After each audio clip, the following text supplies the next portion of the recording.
ऊपरी गंगा के मैदानों के जंगलों को साफ करने के लिए लोहे की कुल्हाड़ी से काम लिया गया होगा। नया आविष्कार अपने साथ संपन्नता भी लेकर आता है।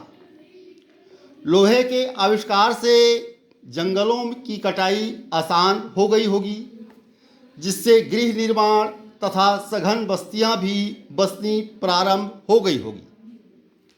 वैदिक काल के अंतिम दौर में लोहे का ज्ञान पूर्वी उत्तर प्रदेश और विदेह में फैल गया था। इन प्रदेशों में जो सबसे पुराने लौह अस्त्र पाए गए हैं वे ईसा पूर्व 7वीं सदी के हैं। आज से लगभग 3000 वर्ष पहले लोहे का ज्ञान वैदिक सभ्यता के लोगों को हो गया था।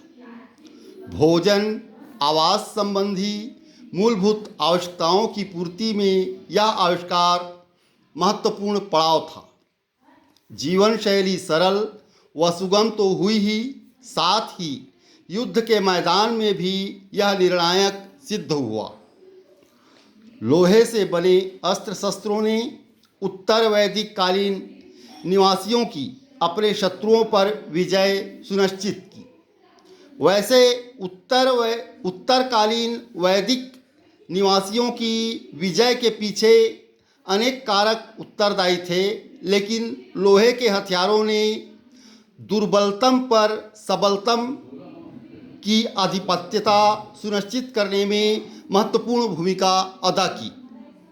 उत्तर वैदिक ग्रंथों में इस धातु को श्याम या कृष्ण अयस्क कहा गया है। शतपथ ब्राह्मण में हल संबंधी अनुष्ठान का लंबा वर्णन आया है। उन दिनों राजा और राजकुमार भी शारीरिक श्रम करने में हिचकिचाते नहीं थे। कालांतर में हल चलाना उच्च वर्गों के लिए वर्जित हो गया। ये उत्तर वैदिक काल में एक प्रकार से क्रांतिकारी परिवर्तन आया। राज व्यवस्था, राजनीतिक स्वरूप में परिवर्तन तो आया, लेकिन फिर भी राजा और राजकुमार शारीरिक श्रम करने से हिचकते नहीं थे।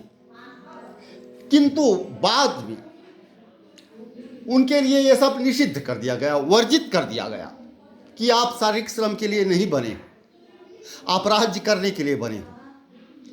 और यह भी राज व्यवस्था में परिवर्तन का, राजनीतिक परिवर्तन का एक महत्वपूर्ण चरण या फिर विकास माना जाएगा कि आप राज व्यवस्था के लिए नहीं बने हो, राज व्यवस्था के लिए ही बने हो, शारीरिक श्रम के लिए नहीं बने हो, आपको राज्य करना है। मेरे चैनल को लाइक करें, शेयर करें, सब्सक्राइब करें। धन्यवाद।